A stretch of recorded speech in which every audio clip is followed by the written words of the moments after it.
Hello दोस्तों, कैसे हैं आप सब। मैं सचिन एक बार फिर से स्वागत करता हूं आपका अपने यूट्यूब चैनल एनी एग्ज़ाम में।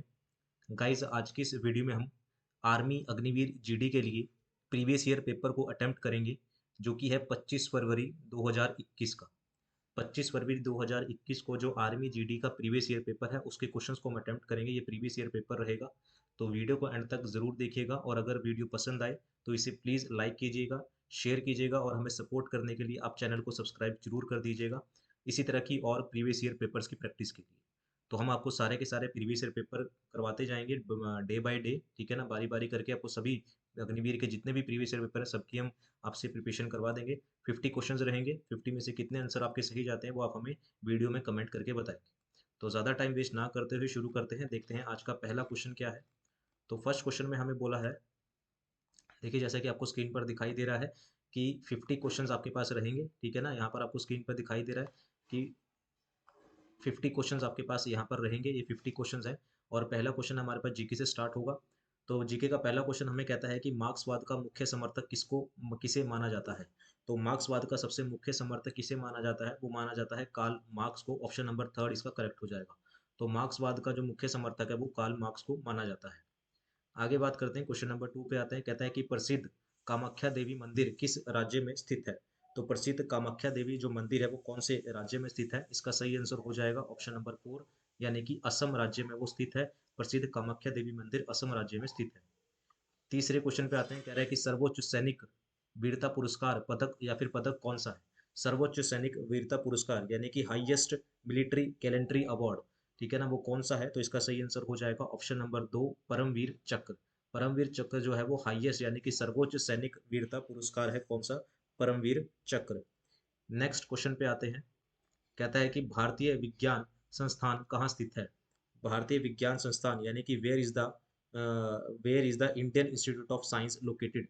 भारतीय विज्ञान संस्थान कहाँ पर है। ऑप्शन आपके पास चेन्नई, कोलकाता, बेंगलुरु या फिर मुंबई। तो इसका सही आंसर क्या हो जाएगा, ये इसका आंसर हो जाएगा बेंगलोर में उसका मुख्य संस्थान है। ऑप्शन नंबर थर्ड इसका करेक्ट हो जाएगा। नेक्स्ट क्वेश्चन की ओर करते हैं। कह रहा है कि अंतर्राष्ट्रीय क्रिकेट परिषद का मुख्यालय कहाँ स्थित है, यानी कि where is the headquarter of International Cricket Council located. Option आपके पास नई दिल्ली, लंदन, दुबई या मेलबोर्न।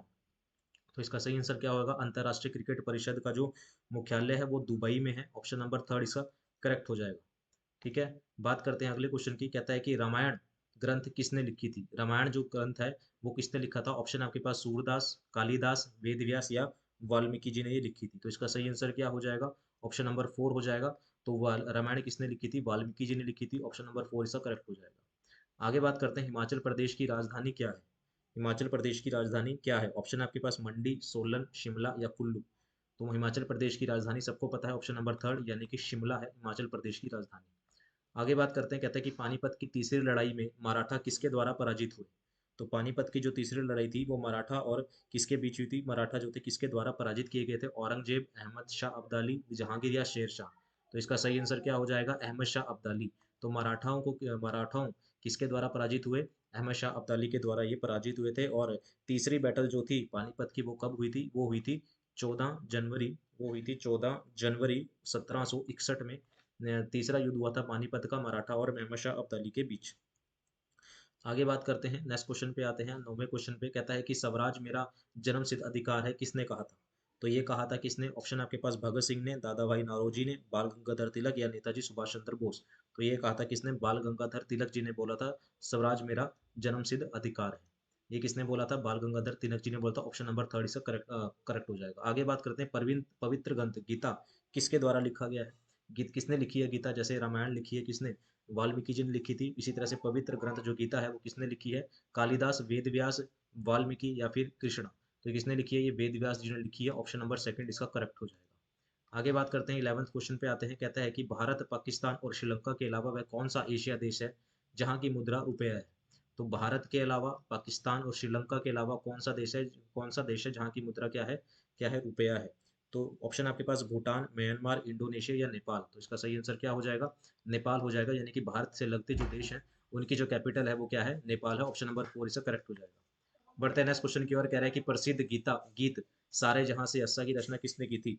तो प्रसिद्ध गीत जिसका नाम है क्या, सारे जहां से अच्छा, की रचना किसने की थी? ऑप्शन आपके पास रविंद्रनाथ टैगोर, मोहम्मद इकबाल, जयदेव या फिर बंकिम चंद्र चटर्जी।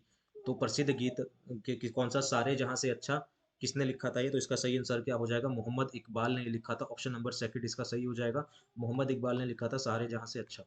नेक्स्ट क्वेश्चन पे आते हैं, कहता है कि भारत में मुगल साम्राज्य की स्थापना किसने की थी? तो भारत में मुगल साम्राज्य की जो स्थापना थी वो किसने की थी? ऑप्शन आपके पास है बाबर, अकबर, हुमायूं या औरंगजेब। तो भारत में मुगल साम्राज्य की स्थापना की थी, ऑप्शन नंबर ए, बाबर ने भारत में मुगल साम्राज्य की स्थापना करी थी। क्वेश्चन नंबर 14 में आते हैं, कहते हैं कि सूर्य मंदिर कहाँ पर स्थित है?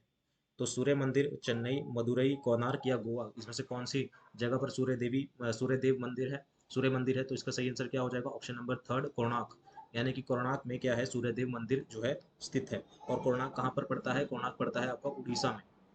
कोणार्क कहाँ पर पड़ता है? कोणार्क आपका पड़ता है उड़ीसा राज्य में। तो उड़ीसा में सूर्यदेव मंदिर। क्वेश्चन नंबर 15 पे आते हैं, कह रहे हैं कि भारतीय राज्यों के राज्यपालों की नियुक्ति कौन करता है? तो भारतीय राज्य के राज्यपालों की जो नियुक्ति है, उपराष्ट्रपति, राष्ट्रपति, प्रधानमंत्री या केंद्रीय मंत्रिमंडल। तो उप भारतीय राज्यों के जो राज्यपाल है उनकी जो नियुक्ति है वो कौन करता है? वो राष्ट्रपति करता है। ऑप्शन नंबर बी से करेक्ट हो जाएगा। ठीक है ना, राष्ट्रपति यानी कि प्रेसिडेंट जो है वो राज्यपालों की नियुक्ति करता है। नेक्स्ट क्वेश्चन पे आते हैं, कह रहे हैं कि निम्न में से कौन बायोगैस का मुख्य घटक है? निम्न में से कौन बायोगैस का मुख्य घटक है? ऑप्शन आपके पास मीथेन, ऑक्सीजन, नाइट्रोजन या हीलियम। तो सही आंसर क्या हो जाएगा? ये हो जाएगा मीथेन। यानी कि बायोगैस का जो मुख्य घटक है वो मीथेन है। पीतल में डैश शामिल है, पीतल में क्या शामिल होता है? ऑप्शन आपके पास copper and zinc, copper nickel, copper silver या फिर कॉपर टिन। टिन यानी कि पीतल यानी कि ब्रास जिसे आप बोलते हैं। तो कि पीतल में क्या शामिल होता है? कि पीतल में होता है कॉपर और जिंक। ऑप्शन नंबर ए इसका करेक्ट हो जाएगा कि पीतल में होता है कॉपर और जिंक। आगे बात करते हैं, बर्फ का गलनांक डैश है, बर्फ कौन से कितने डिग्री टेम्परेचर पे यानी कि what is the melting point of ice, ice का मेल्टिंग यानी कितने डिग्री टेम्परेचर पे गलना स्टार्ट हो जाती है? ऑप्शन आपके 50 degree centigrade, 2 degree centigrade, 0 degree centigrade या फिर 4 डिग्री सेंटीग्रेड। तो इसका सही आंसर क्या हो जाएगा? ऑप्शन नंबर थर्ड, यानी कि बर्फ जो है वो 0 डिग्री सेंटीग्रेड पे पिघलना स्टार्ट हो जाती है। क्वेश्चन नंबर 19 पे आता है, कह रहा है कि संतरे में विटामिन डैश प्रचुर मात्रा में पाया जाता है। संतरा खट्टा होता है, तो कौन सा विटामिन इसमें सब प्रचुर मात्रा में पाया जाता है? ऑप्शन नंबर थर्ड, सबको पता है कि संतरा खट्टा होता है, खट्टे फलों के लिए विटामिन सी इसमें होता है। आगे बात करते हैं, कह रहा है कि मेंडलीफ की आवर्त सारणी में किस पर आधारित है? मेंडलीफ की आवर्त सारणी यानी कि what was the Mendeleev periodic table based on. तो मेंडलीफ की आवर्त सारणी है वो किस पर बेस है? ऑप्शन आपके पास परमाणु चक्र, परमाणु क्रमांक, परमाणु आयतन या फिर परमाणु भार। तो इसका सही आंसर क्या हो जाएगा? मेंडलीफ का जो आवर्त सारणी है परमाणु भार पर बेस है। ठीक है ना, किसकी? मेंडलीफ की। आगे बात करते हैं, कह रहा है कि लेड पेंसिल बनाने में प्रयोग होने वाला पदार्थ कौन सा है? यानी कि what is the material used in making the lead pencil. तो लेड पेंसिल बनाने में कौन सा पदार्थ यूज होता है? तो इसका सही आंसर क्या हो जाएगा? Option number B, graphite use होता है। किसको बनाने में? पेंसिल को बनाने में। आगे बात करते हैं, कह रहे हैं कि मानव शरीर के किस अंग में रक्त शुद्ध होता है? तो कौन से अंग में, मानव शरीर के कौन से अंग में रक्त जो अभी तक प्योर होता है? हृदय, वक्र, वृक्क या विवेक, जिसे आप किडनी बोलते हैं। ठीक है ना, इसे क्या बोलते हैं? किडनी। वृक्क क्या होता है? वृक्क का मतलब होता है किडनी। किडनी या फिर फेफड़े में लंग्स जिसे आप बोलते हैं, या फिर आंत यानी कि इंटेस्टाइन। तो इसका सही आंसर क्या हो जाएगा? तो मानव शरीर में विक्र में यानी कि किडनी में ही क्या होता है, सबसे ज्यादा शुद्ध होता है, वो क्या होता है? रक्त होता है, ब्लड होता है। नेक्स्ट क्वेश्चन पे आते हैं, कह रहा है कि आकाशीय पिंडों को देखने के लिए किस यंत्र का प्रयोग किया जाता है? Which instrument is use to observe celestial objects. यानी कि आकाशीय पिंडों को देखने के लिए किसका यूज किया जाता है? तो यानी कि दूर की चीजों को देखने के लिए हम क्या यूज करते हैं? बायोस्कोप, टेलीस्कोप, माइक्रोस्कोप या पेरिस्कोप। तो सही आंसर क्या हो जाएगा? इसका सही आंसर हो जाएगा ऑप्शन नंबर सेकंड, यानी कि हम टेलीस्कोप का यूज करते हैं। नेक्स्ट क्वेश्चन पे आता है, कह रहा है कि स्टेनलेस स्टील बनाने के लिए निम्नलिखित में से किस धातु का उपयोग किया जाता है? लोहे के साथ किस धातु का उपयोग किया जाता है स्टेनलेस स्टील बनाने के लिए? एल्यूमिनियम का, क्रोमियम का या फिर टिन का या फिर तांबे का? तो स्टेनलेस स्टील बनाने के लिए लोहे के साथ किसका यूज किया जाता है? क्रोमियम का यूज किया जाता है। ऑप्शन नंबर बी इसका करेक्ट हो जाएगा। ठीक है, बढ़ते हैं नेक्स्ट क्वेश्चन की ओर। कह रहा है कि रक्त से संबंधित हीमोग्लोबिन में कौन सा जटिल प्रोटीन मौजूद होता है? तो रक्त से संबंधित, ठीक है ना, which of the following metal iron ion is present in haemoglobin. तो रक्त से संबंधित हीमोग्लोबिन में कौन सा जटिल प्रोटीन मौजूद होता है? तो इसका सही आंसर क्या हो जाएगा? चांदी, आयरन, तांबा या सोना। तो हमें पता है कि हमारे ब्लड में क्या होता है? आयरन होता है। ऑप्शन नंबर बी इसका करेक्ट हो जाएगा, आयरन जो होता है वो मौजूद होता है। नेक्स्ट क्वेश्चन पे आते हैं, कह रहे हैं कि किस विटामिन से हड्डियों को मजबूती मिलती है? कौन सा विटामिन है जिससे हड्डियों को क्या मिलती है? मजबूती मिलती है। कौन से विटामिन का हम यूज करते हैं जिससे हमें क्या मिलेगी? मजबूती मजबूती मिलती है। ऑप्शन हम है आपके पास सी, डी, ए या फिर बी। तो हमारे पास हड्डियों के लिए कौन सा विटामिन जरूरी है? ऑप्शन नंबर डी, यानी कि विटामिन डी हमारे लिए जरूरी है।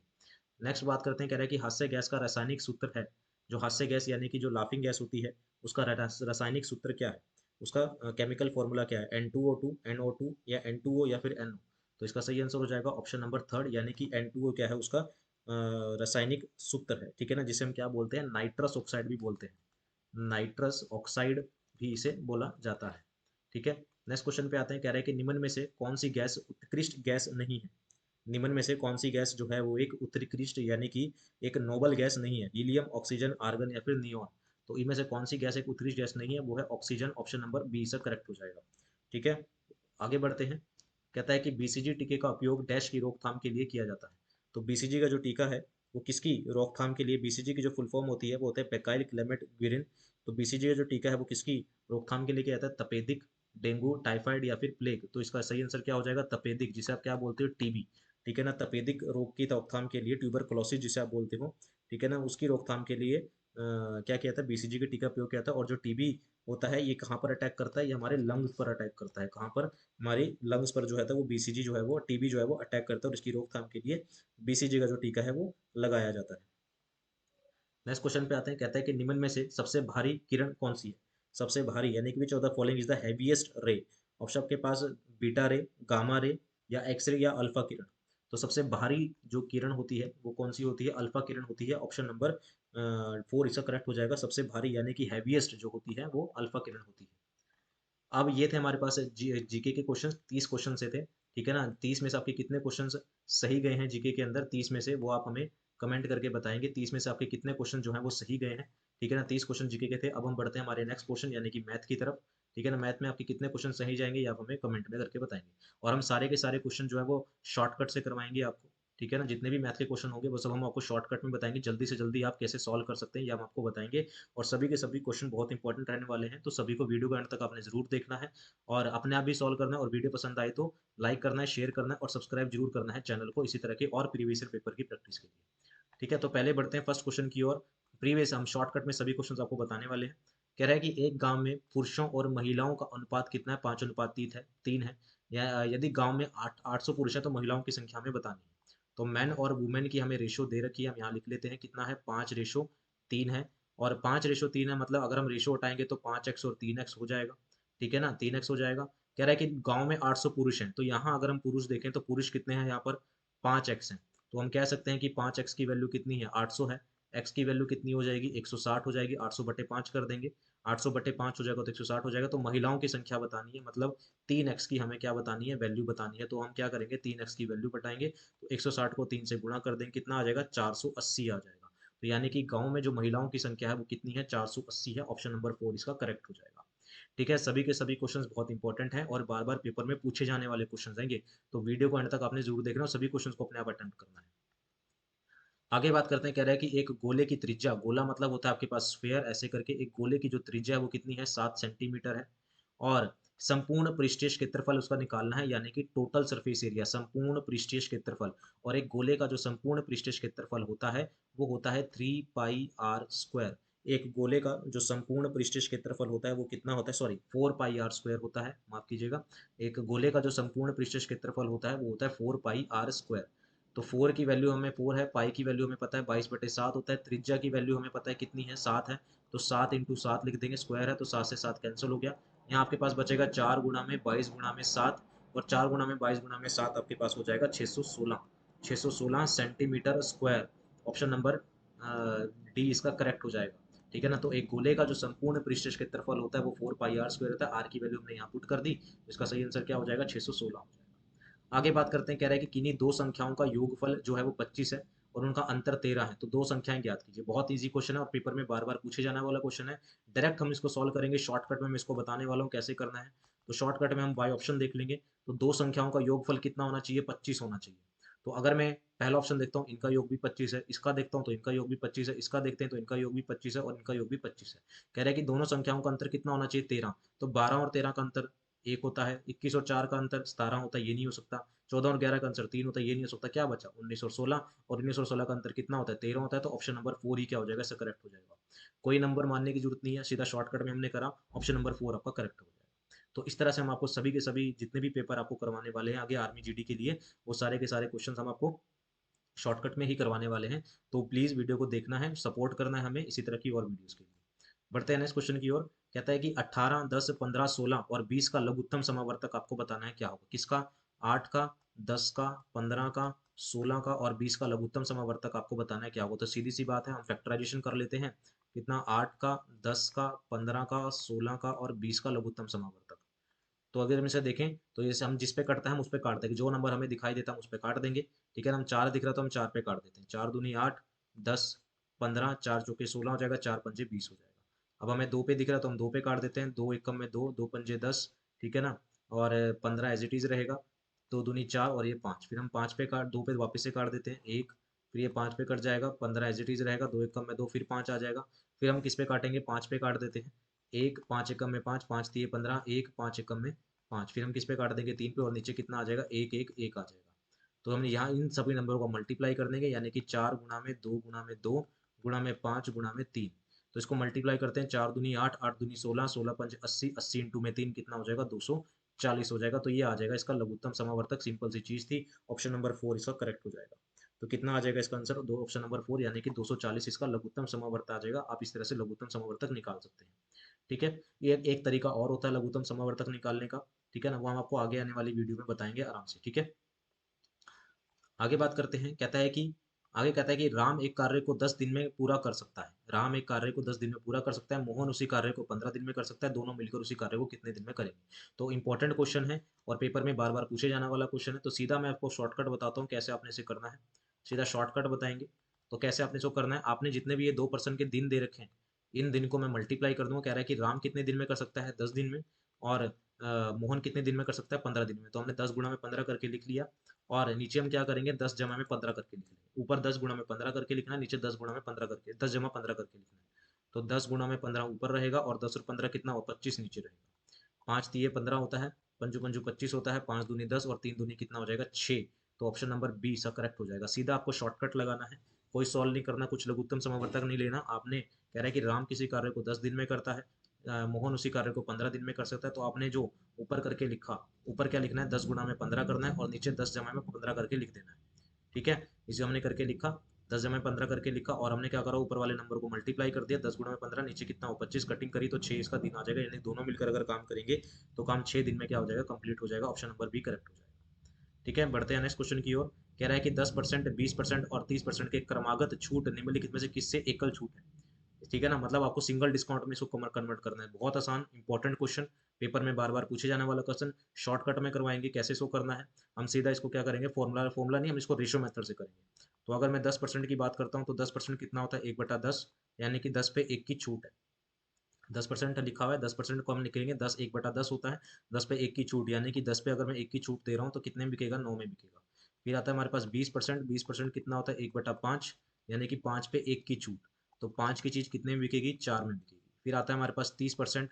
30% का मतलब कितना होता है हमारे पास? 3/10 होता है, यानी कि 10 पे 3 की छूट, यानी कि 10 की चीज़ कितने में बिकेगी? 7 में बिकेगी।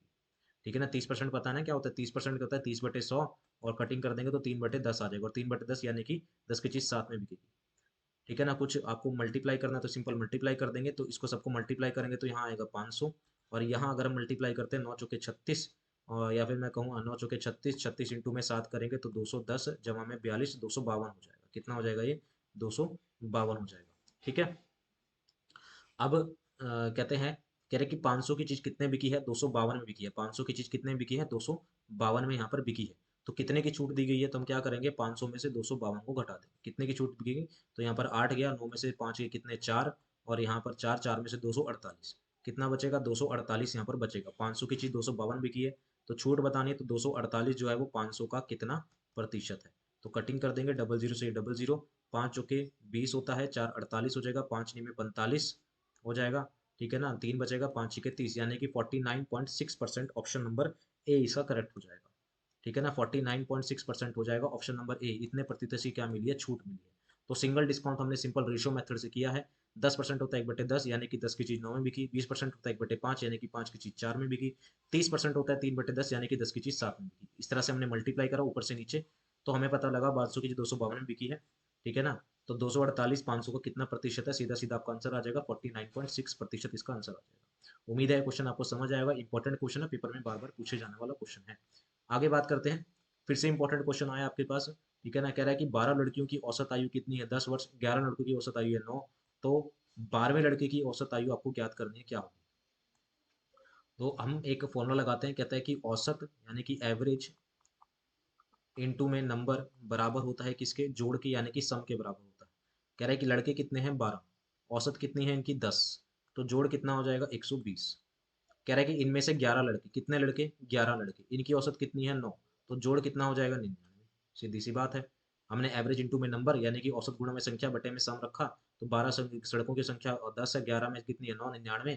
तो अगर 12 लड़कों में से 11 लड़के घटा देंगे तो कौन सा लड़का रह जाएगा, 12th स्टूडेंट रह जाएगा, 12वां लड़का रह जाएगा। और 12 स्टूडेंट की यानी कि 120 में से हम 99 घटा देंगे, और 120 में से 99 गई, कितना बचेगा आपके पास, बचेगा 21। आपके पास कितना बचेगा, 120 में से हम क्या करेंगे 99 घटा देंगे, 11 लड़कों की औसत आयु 9 वर्ष है, तो 120 में से हम क्या करेंगे 99 घटा देंगे, आपके पास कितना बचेगा 21 बचेगा, और सीधा सीधा आपका आंसर क्या आ जाएगा, ऑप्शन नंबर बी इसका करेक्ट आ जाएगा। ठीक है, सिंपल आपको फॉर्मुला लगाना है, शॉर्टकट में हमने आपको बता दिया। आपने 12 में से 11 घटाए तो 11 12वां स्टूडेंट आ जाएगा, और की संख्या इसके औसत कितना आ जाएगा, इसका जो इसके जो आयु आ जाएगी कितनी आ जाएगी 21 आ जाएगी, ऑप्शन नंबर बी इसका करेक्ट हो जाएगा। बढ़ते हैं नेक्स्ट क्वेश्चन की ओर। कहता है कि एक आयताकार मैदान की लंबाई चौड़ाई देख रखी है आपको, लंबाई है 30 मीटर और चौड़ाई है 20 मीटर। इसका परिमाप आपको बताना है। कह रहा है कि एक आयताकार मैदान है, इसकी लंबाई है 30 मीटर और चौड़ाई कितनी है 20 मीटर। इसका परिमाप यानी कि पैरामीटर आपको बताना है, परिमाप। परिमीटर का फॉर्मूला आपको पता है कि 2 × लंबाई जमा चौड़ाई होता है। तो 2 गुणा में लंबाई कितनी है 30, चौड़ाई कितनी है 20, तो 2 गुणा में कितना हो जाएगा ये 50, और 2 गुणा में 50 कितना होता है 100 मीटर। यानी कि ऑप्शन नंबर थर्ड इसका करेक्ट हो जाएगा। सिंपल सा क्वेश्चन था और बार बार पूछे जाने वाला क्वेश्चन था, तो ऑप्शन नंबर थर्ड इसका करेक्ट हो जाएगा। और उम्मीद है आपको सबको ये क्वेश्चन समझ आ रहे होंगे। क्वेश्चन समझ आ रहे हैं तो प्लीज़ इसको वीडियो को लाइक जरूर कीजिएगा, शेयर कीजिएगा, और चैनल को सब्सक्राइब करना मत भूलिएगा, इसी तरह के और प्रीवियस ईयर पेपर की प्रैक्टिस के लिए।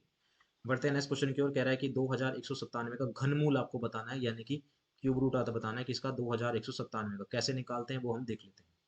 तो पहले हम क्या करेंगे, हम मैं इसको थोड़ा सा पेन को चेंज कर लेता हूँ। हम क्या करेंगे, हम ऐसा नंबर देखेंगे जिसको 3 बार गुणा करके लास्ट में क्या आता हो 7 आता हो। ऐसा कौन सा नंबर है जिसको 3 बार गुणा करने पे लास्ट में क्या बनेगा 7 बनेगा। सीधा शॉर्टकट बताता हूँ। तो अगर मैं 3 को 3 बार गुणा करता हूँ, 3 तिया 9, 9 तिये 27, तो हमें क्या मिलता है लास्ट में 7 मिलता है। तो एक ही ऑप्शन में मेरे को लास्ट में 3 दिखाई दे रहा है, वो दिखाई दे रहा है 13। और किसी ऑप्शन में मेरे को दिखाई ही नहीं दे रहा लास्ट में 3, तो ऑप्शन नंबर 3 इसका करेक्ट होगा। पूरा निकालने की जरूरत ही नहीं है। आपने क्या करा, मेरे को सिर्फ एक ही नंबर दिखाई दे रहा है 3, तो ये जिसको लास्ट में गुणा करके क्या बनता है 7 आता है, तो 13 ही इसका आंसर हो जाएगा। लेकिन अगर सॉल्व करना चाहें तो लास्ट में क्या आएगा 3 आएगा, फिर हमने क्या करनी होती है लास्ट की 3 संख्याएं छोड़ देनी है, लास्ट की 3 संख्याएं छोड़ देनी है, आगे क्या बचा 2, 2 से पहले, 2 से क्या पहले परफेक्ट क्यूब रूट नंबर यानी कि परफेक्ट घन मूल नंबर कौन सा होता है, एक होता है। एक का क्यूब क्या होता है, एक होता है। तो यहाँ पर क्या लग जाएगा, एक लग जाएगा, तो 13 इसका आंसर आ जाएगा। ठीक है, सिंपल सी चीज़ है, नहीं तो आप बाय ऑप्शन कर सकते हैं, शॉर्टकट में हमने आपको बता दिया। आगे बात करते हैं। कह रहा है कि 18,440 पर 15% प्रतिशत की वार्षिक दर से 4 वर्षों का साधारण ब्याज आपको बताना है। तो सीधा शॉर्टकट में मैं आपको बताता हूँ कैसे आपको निकालना है, शॉर्टकट में बता रहा हूँ।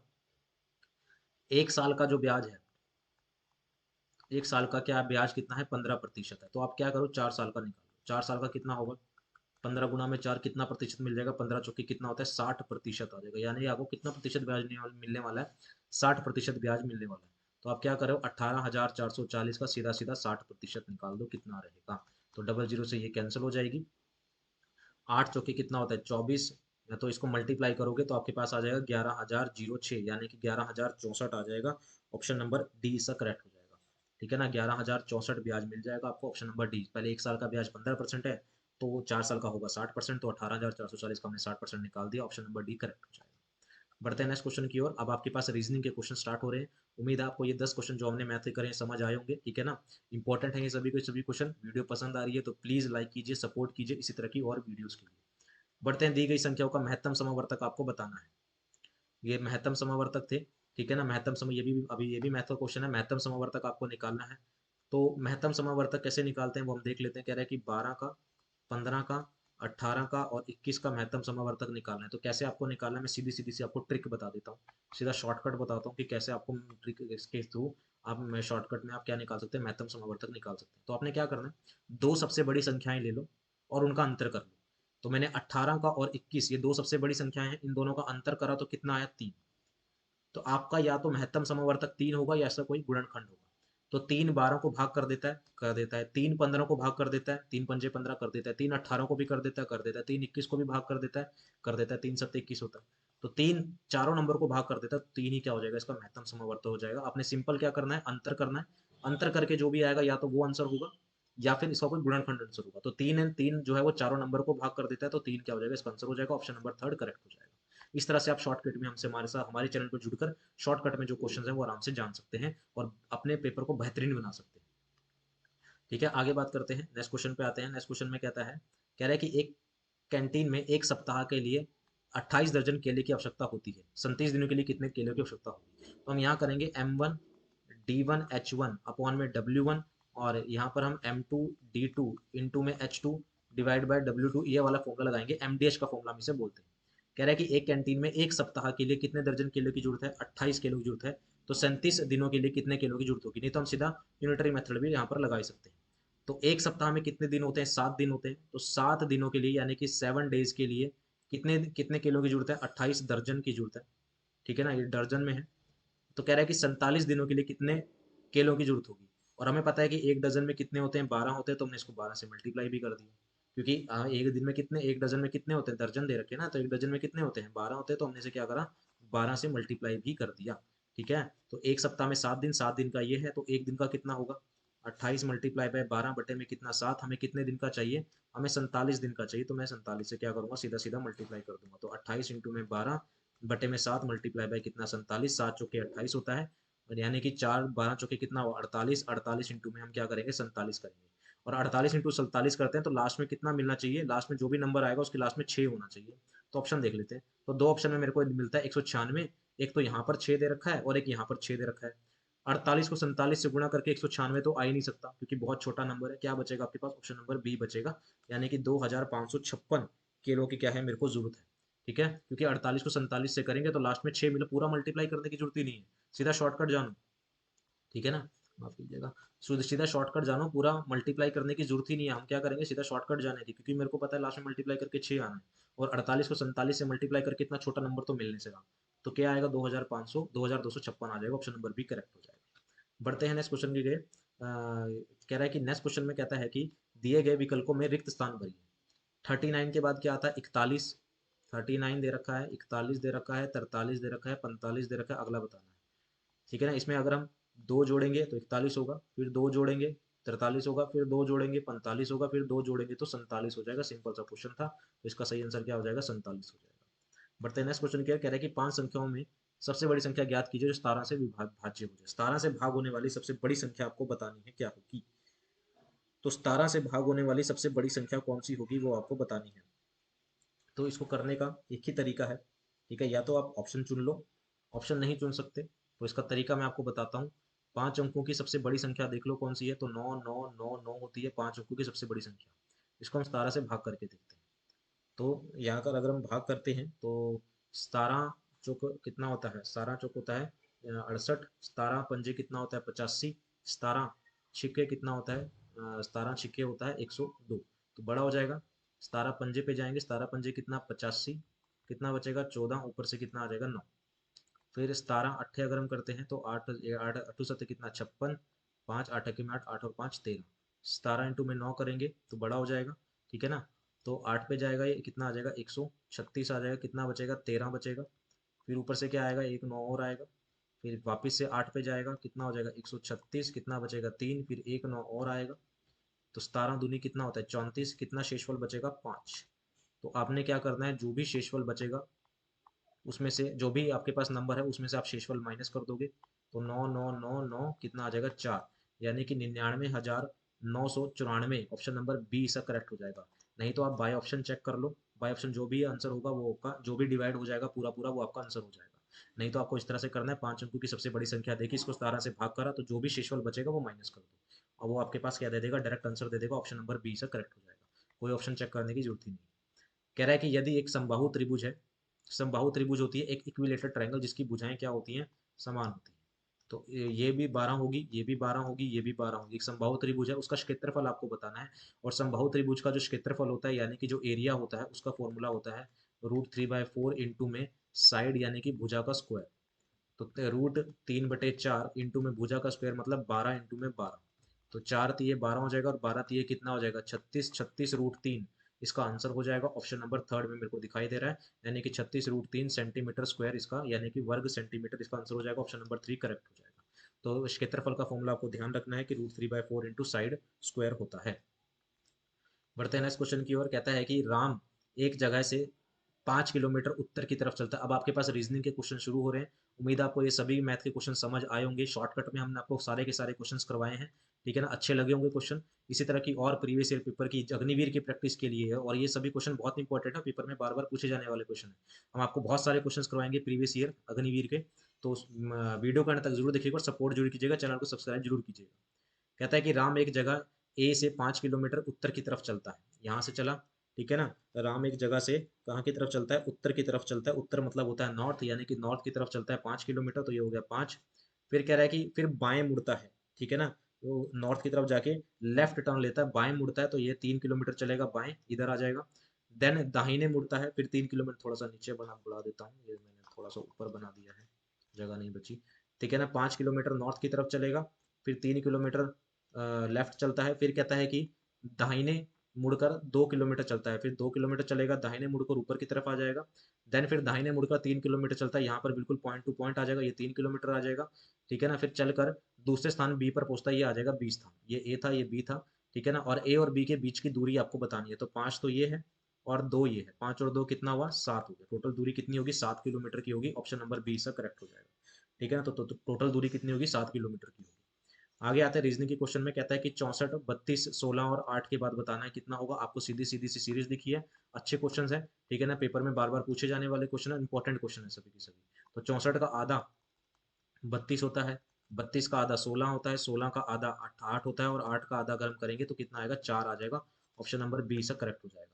तो ऑप्शन नंबर बी यानी कि 4 इसका नंबर, इसका आंसर करेक्ट हो जाएगा। आगे बढ़ते हैं 48वें क्वेश्चन की ओर। कहता है कि एक लड़की ने एक लड़के का परिचय देते हुए कहा, ठीक है ना। एक लड़की ने किसका बोला, एक लड़के का परिचय देते हुए कहा, दिस इज द सन, यानी कि यह मेरे चाचा के पिता, मेरे चाचा के पिता की बेटी का बेटा है।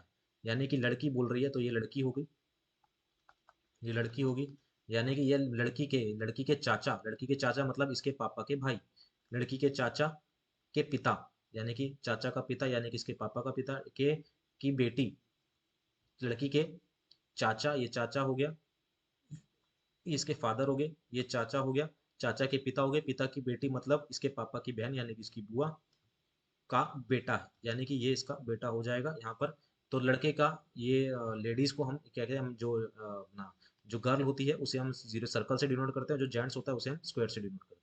तो लड़के और लड़की में जैसे क्या संबंध है, लड़के का लड़की से क्या संबंध है, तो ये क्या है, दोनों भाई है। लड़के का लड़की क्या क्या लगता है, भाई लगता है। ऑप्शन नंबर ए इसका करेक्ट हो जाएगा, भाई लगेगा या फिर कजिन लगेगा, ठीक है। आगे बढ़ते हैं। सीरीज का क्वेश्चन है, कह रहा है कि डी डी के वाई दे रखा है, देन आपके पास दे रखा है F J W, then H I U दे रखा है, देन जे एच एस दे रखा है। अगला आपको बताना है। डी के बाद ई छोड़ा एफ, एफ के बाद जी छोड़ा एच, एच के बाद आई छोड़ा जे, जे के बाद के छोड़ेंगे, क्या आ जाएगा, एल आ जाएगा। फिर वाई के बाद हम के से पहले क्या आता है, जे, जे से पहले क्या आता है, जे के, आई, जे से पहले क्या आता है, आई, आई से पहले क्या आता है हमारे पास, एच आता है, एच से पहले क्या आता है, जी आता है। तो यहाँ पर क्या आ जाएगा, जी, ठीक है ना। और मेरे को ये एक ही ऑप्शन में दिखाई दे रहा है, ऑप्शन नंबर एक में दिखाई दे रहा है, तो जे एल जी क्यू इसका सही आंसर हो जाएगा। क्या हो जाएगा, एल जी क्यू इसका। तो इजी सी सीरीज है, आराम से आप इसको सॉल्व कर सकते हैं। लास्ट क्वेश्चन पे आते हैं। लास्ट क्वेश्चन में कहता है कि अगर एक सांकेतिक भाषा में बॉक्सर का जो संकेत है, BOXER का जो संकेत है वो है आपके पास W A Q G Q है, तो आपको विजिट का कोड बताना है, विजिट का कोड क्या होगा। तो बी से पहले क्या आता है, ए आता है, -1 हो रहा है, ठीक है ना। फिर -2 हो रहा है, ठीक है ना। फिर -1 हो रहा है, फिर EFG, सॉरी यहाँ +2 हो रहा है, माफ कीजिएगा, JK11 O पी क्यू क्या हुआ रहा है, तो +2 हो रहा है, फिर -1 होता है, फिर +2 हो रहा है, ठीक है ना। आर के बाद वैसे पहले क्या आता है, -1 आता है, तो +1 -2 -1 +2 -1 +2 का पैटर्न चल रहा है, तो -1 करेंगे, बी से पहले क्या आता है, यू आता है, तो यू आ जाएगा, इसमें +2 करेंगे, आई के बाद क्या आता है, जे के आ जाएगा, एस में -1 करेंगे, एस में -1 करेंगे तो आर आ जाएगा, यू के आर इसका आना आंसर होना चाहिए। आई में +2 करेंगे, जे के आ जाएगा, यू के आर के, और टी से पहले क्या आता है, -1 करेंगे तो एस आ जाएगा। ऑप्शन नंबर थर्ड में मेरे को ये दिखाई दे रहा, तो ऑप्शन नंबर थर्ड इसका करेक्ट हो जाएगा। तो -1 + 2 का यहाँ पर पैटर्न आपके पास चल रहा था। तो गाइज ये थे हमारे पास आर्मी अग्निवीर जो आपका जीडी का एग्जाम है उसके प्रीवियस ईयर पेपर का, जैसा कि आपको स्क्रीन पर दिखाई दे रहा है, प्रीवियस ईयर पेपर था ये, ठीक है ना, जीडी का पेपर था, प्रीवियस ईयर पेपर था, और जिसमें हमने 25 फरवरी का ये पेपर था 2000, जिसमें हमने 50 क्वेश्चंस को अटेम्प्ट किया, जिसमें आपके पास जीके था, रीजनिंग था, मैथ था, और साइंस जो था आपके पास क्वेश्चंस थे। उम्मीद है आपको ये जो क्वेश्चंस है पसंद आए होंगे, इस सीरीज पसंद आई होगी। इसी तरह के और प्रीवियस ईयर पेपर की प्रैक्टिस के लिए प्लीज चैनल को हमारे सब्सक्राइब कीजिए, ठीक है ना, बेल आइकन भी प्रेस कर दीजिए ताकि आपको हमारे चैनल की नोटिफिकेशन मिल जाए। हम आपको डेली क्या करेंगे, previous year paper question solve करवाएंगे ताकि आपकी पेपर तक प्रिपरेशन बहुत अच्छी हो जाए। तो सपोर्ट करने के लिए प्लीज चैनल को सब्सक्राइब कीजिए। मिलते हैं इसी तरह के नेक्स्ट पार्ट में, आर्मी अग्निवीर के नेक्स्ट पार्ट में मिलेंगे। अभी के लिए इतना ही। Thank you very much.